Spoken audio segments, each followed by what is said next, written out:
ద్వాపరయుగంలో సత్రాజిత్ అనే రాజు కొన్ని సంవత్సరాలుగా తపస్సు చేసి సూర్య భగవానుడును మెప్పిస్తాడుండి. సత్రాజిత్, నీ భక్తికి మెచ్చాను. ఏమి కావాలి కోరుకో. నా ఈ శమంతకమణి హారాన్ని తీసుకో. ఇది నీకు అధిక ధనరాశులు ప్రసాదిస్తుంది. సూర్యదేవుడితో అధిక ధనరాశులు ప్రసాదించే శమంతకమణి హారాన్ని పొందుతాడు.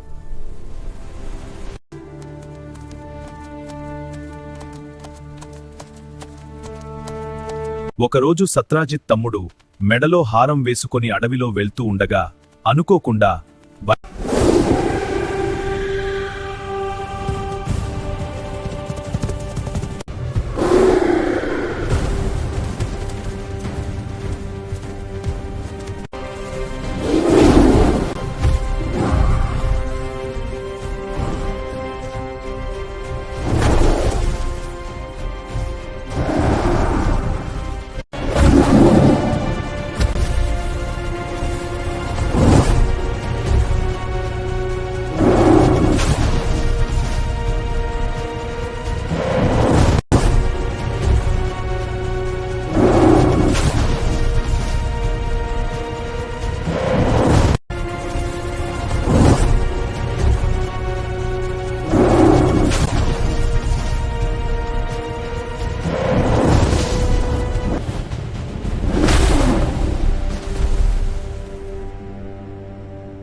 సత్రాజిత్, మీ రాకకు కారణం ఏమిటి?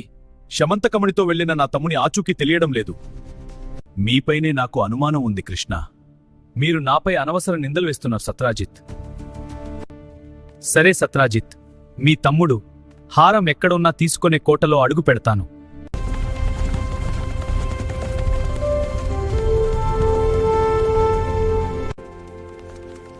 సత్రాజిత్ తమ్ముడు, హారం ఏమైనట్టు?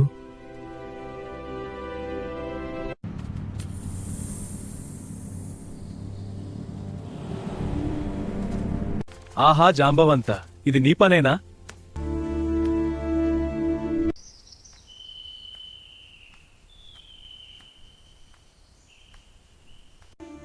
జాంబవంత, జాంబవంత, జాంబవంత, జాంబవంత ఎక్కడున్నా నువ్వు నా ముందు ప్రత్యక్షం అవ్వాలి. ఎవరు నీవు? నా గృహలోకి రావడానికి ఎంత ధైర్యం? నా హారాన్ని దొంగలించావు, నీకెంత ధైర్యం జాంబవంత? నన్నే పేరు పెట్టి పిలుస్తావా? నీ అంతు చూస్తాను. అయితే రా, చూసుకుందాం.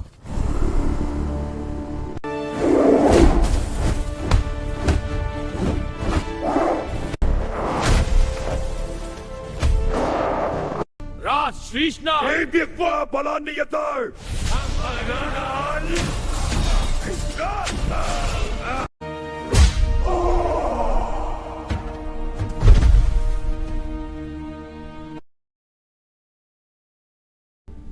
శాంతించు జాంబవంత, ఒక్కసారి పైకి లేచి నన్ను చూడు.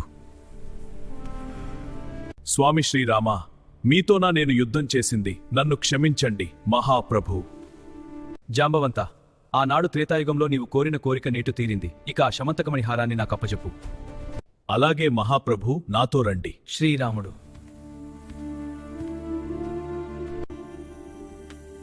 చాలా సంతోషం జాంబవంత, చిరంజీవిగా వర్ధిల్లు. ఇక నేను సెలవు తీసుకుంటాను జాంబవంత. సత్రాజిత్, మీ హారాన్ని తీసుకోండి. మీ తమ్ముడు సింహం నోట మరణించారు.